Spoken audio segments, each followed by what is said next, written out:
വാങ്ങാൻ പോകുന്നില്ല എന്ന ആമുഖത്തോടു കൂടി തന്നെയാണ് വിഷയം സൂചിപ്പിക്കുവാൻ ഉദ്ദേശിക്കുന്നത്.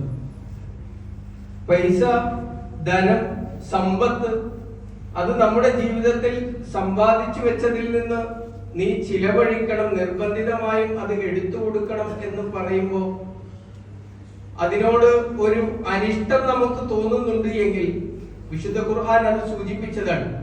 2-ാം അധ്യായം സൂറത്തുൽ ബഖറയിലെ 268-ാമത്തെ വചനം, അശ്ശൈത്വാനു യഇദുകുമുൽ ഫഖർ.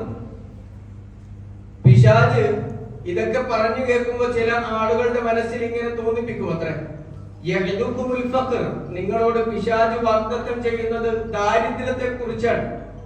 ഇത് കൊടുത്താൽ നീ ദരിദ്രനായി പോകും എന്ന് നിങ്ങളോട് ആരെങ്കിലും പറയുന്നുണ്ട് എങ്കിൽ നീ സക്കാത്ത് കൊടുക്കാനൊന്നും ആയിട്ടില്ല, നിന്റെ ജീവിത വ്യവസ്ഥ എങ്ങനെയാണ്, വീട്ടിൽ ആരൊക്കെയാണുള്ളത്, കുട്ടികളുടെ പഠനം എവിടെയും ആയിട്ടില്ല, ഇങ്ങനെ നിന്റെ പ്രാരാബ്ദങ്ങൾ പറഞ്ഞ് നിന്നെ ഇതിൽ നിന്ന് പിന്നോട്ട് വലിക്കുന്ന ആരെങ്കിലും ഉണ്ട് എങ്കിൽ അവരെ വിശുദ്ധ ഖുർആൻ നിർണയിച്ചത് ശൈത്വാൻ എന്നാണ്. അത് മനുഷ്യന്മാരിൽപ്പെട്ട ശൈത്വാന്മാരാണ് ഇതിൽ ഭൂരിഭാഗവും ഇടപെടലുകൾ നടത്തുന്നത്.